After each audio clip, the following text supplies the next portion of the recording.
5 years ago, I had my dream job. I was a foreign correspondent in the Middle East, reporting for ABC News. But there was a crack in the wall, a problem with our industry that I felt we needed to fix.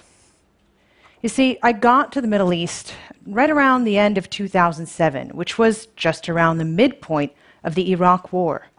But by the time I got there, it was already nearly impossible to find stories about Iraq on air. The coverage had dropped across the board, across networks, and of the stories that did make it, more than 80% of them were about us. We were missing the stories about Iraq, the people who live there, and what was happening to them under the weight of the war. Afghanistan had already fallen off the agenda. There were less than 1% of all news stories in 2008 that went to the war in Afghanistan.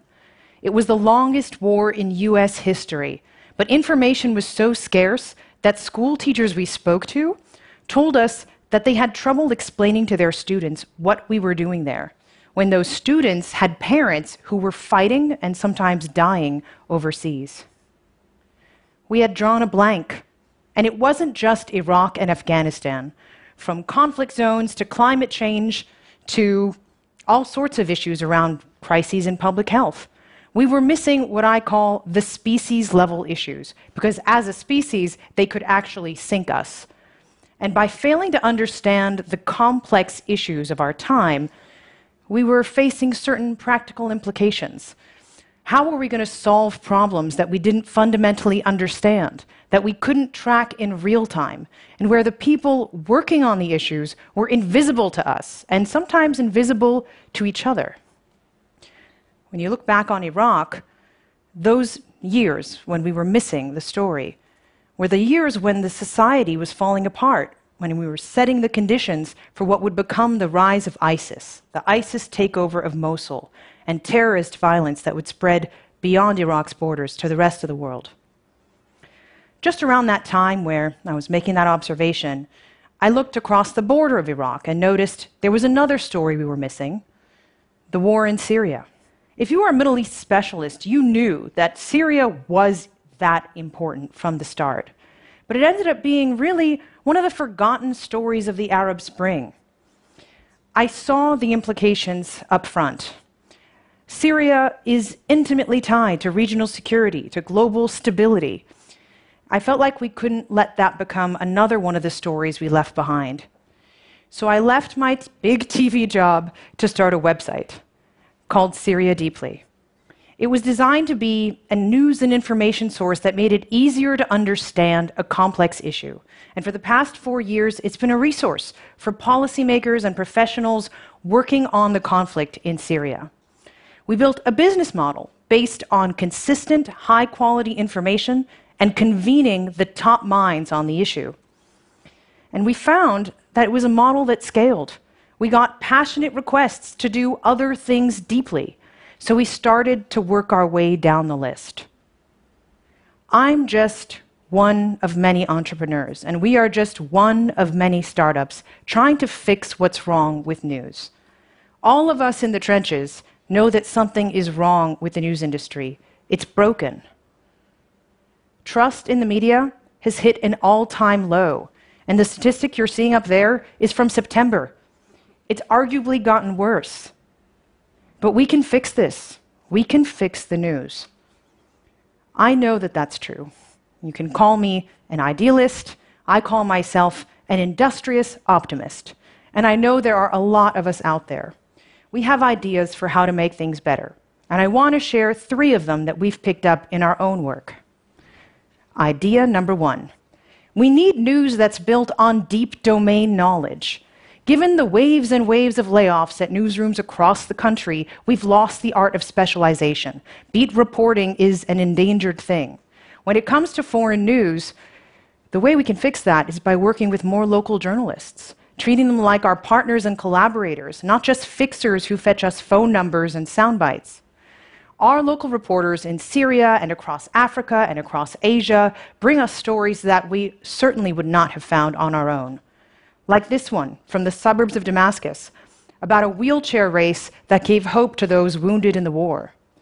Or this one from Sierra Leone, about a local chief who curbed the spread of Ebola by self-organizing a quarantine in his district.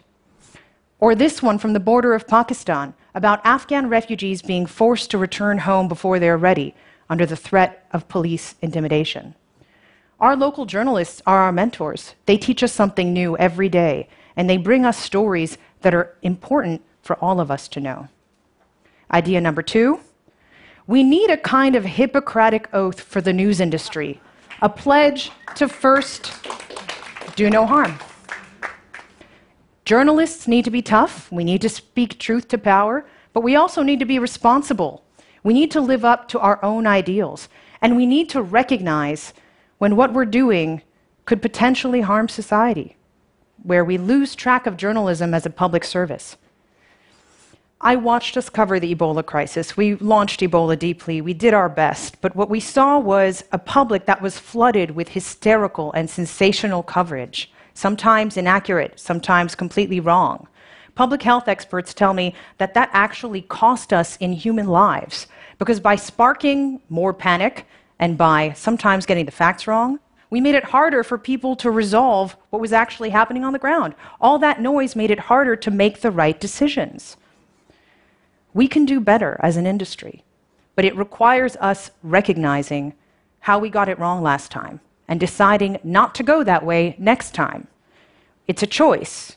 We have to resist the temptation to use fear for ratings, and that decision has to be made in the individual newsroom and with the individual news executive, because the next deadly virus that comes around could be much worse, and the consequence is much higher if we do what we did last time, if our reporting isn't responsible and it isn't right.